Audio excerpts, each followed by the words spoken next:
4 लाख पाकिस्तानियों ने छोड़ा इस्लाम, अपनाया सनातन धर्म हिंदू, पाकिस्तान में मच गया हड़कंप। पैगंबर मोहम्मद पर बीजेपी की पूर्व प्रवक्ता नुपुर शर्मा की विवादित टिप्पणी पर हुए हंगामे के बाद देश भर में धर्म को लेकर नई बहस चल रही है। इस्लाम दुनिया का दूसरा सबसे बड़ा धर्म है। हर चौथा व्यक्ति मुसलमान है। कई लोगों का दावा तो यह भी है कि 2075 तक इस्लाम दुनिया का सबसे बड़ा धर्म होगा। दूसरी तरफ कुछ लोग ऐसे भी हैं जो इस्लाम छोड़ रहे हैं, उसके आलोचक बन रहे हैं। मैंने करीब 2 साल पहले इस्लाम धर्म को छोड़ा। मुझे इस्लाम धर्म में कई बातें सही नहीं लग रही थी। जब मैंने कुरान, हदीस और दूसरी किताबों के ज़रिए इस्लाम को पढ़ा तो उनमें खुदा और इंसानों को लेकर बताई गई कई बातें, बुनियादी बातें सही नहीं लगी। मैंने महसूस किया कि इस्लाम इंसानों को 2 हिस्सों में बांटता है, एक मुसलमान और दूसरे काफिर हैं।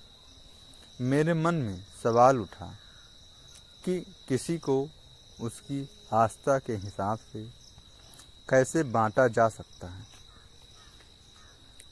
अच्छे बुरे काम के आधार पर लोगों में फ़र्क किया जाए, ये बात समझ में आती है, लेकिन कौन किसे पूजता है, इस आधार पर लोगों को बांटना मेरे समझ में नहीं आया।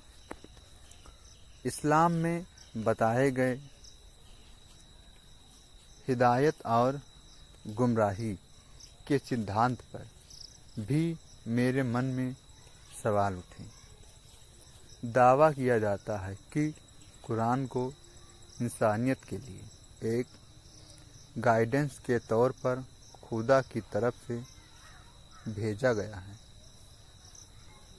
मेरे मन में सवाल उठा, जो किताब इंसानियत के लिए भेजी गई है, सभी इंसानों के लिए भेजी गई है, वो बहुत सरल होनी चाहिए थी। लेकिन कुरान को पढ़ने के बाद लगा कि ये बहुत अस्पष्ट है। बहुत सी आयतें अस्पष्ट हैं। इसी वजह से इस्लाम में कई फ़िरके यानी मत बने हैं।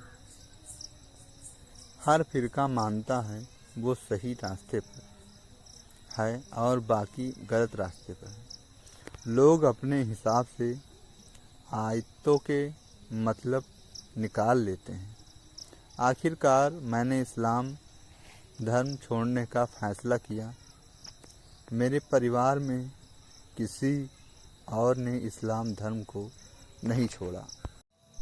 जब मैंने इस्लाम धर्म को छोड़ा तो घर वालों ने एक आलिम साहब को बुलाया। उनके ज़रिए मेरे सवालों के जवाब और कई तर्क देकर मुझे वापस इस्लाम में लाने की कोशिश हुई, लेकिन मैं मना नहीं करा। इसके बाद घर वालों ने कुछ दिनों के लिए मुझे छोड़ दिया। हालांकि बाद में वो वापस मेरे साथ आ गए। इस्लाम एक ऐसा धर्म है जिसकी वजह से लोगों के भीतर कट्टरता आती है। कुछ लगता है कि मुसलमान भोले हैं और उन्हें वास्तविक इस्लाम का पता नहीं होता है। उनके सामने मीठी चाशनी चढ़ा इस्लाम होता है। शिक्षा, विज्ञान और दूसरे क्षेत्रों में मुसलमान इस्लाम की वजह से पीछे रह गए हैं।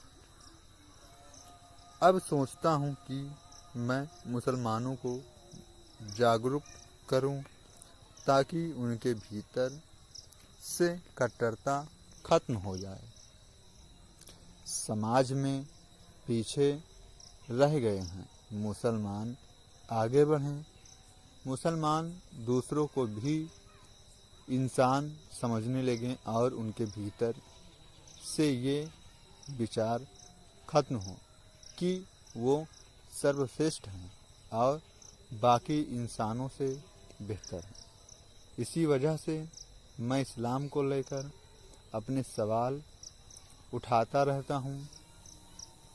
गुप्तारखी या तौहीन की कोई एक तय परिभाषा नहीं है।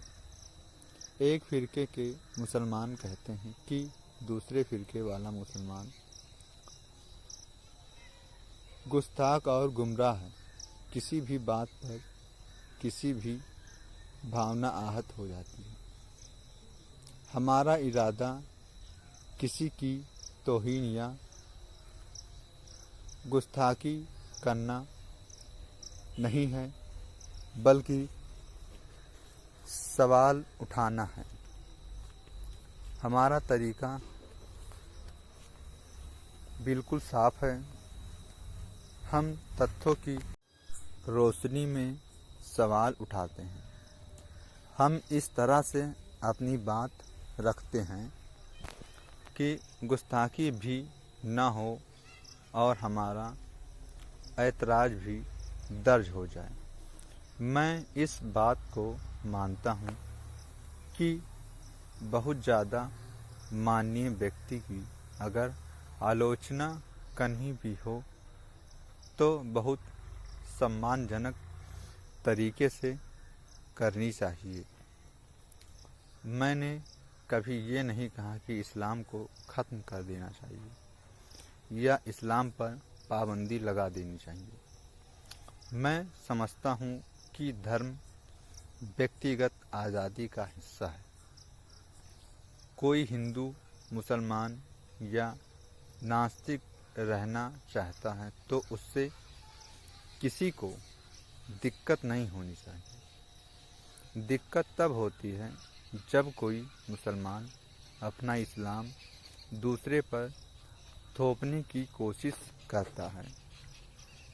भारत का संविधान तो सभी को अपने अपने मजहब पर चलने की आज़ादी देता है, लेकिन इस्लाम में धर्म की स्वतंत्रता नहीं है। इस्लाम को पढ़ेंगे तो जानेंगे कि अगर कोई इस्लाम छोड़ देता है तो उसके लिए सज़ा मौत है। तो धर्म की ये कहानी आपको कैसी लगी हमें कमेंट में ज़रूर बताएं और हमारे चैनल को लाइक एंड सब्सक्राइब ज़रूर करें। हम सब भारतीय हैं और हमारी सोच बुलंद है। जो भी होगा हम सोच समझ के करेंगे। जय हिंद,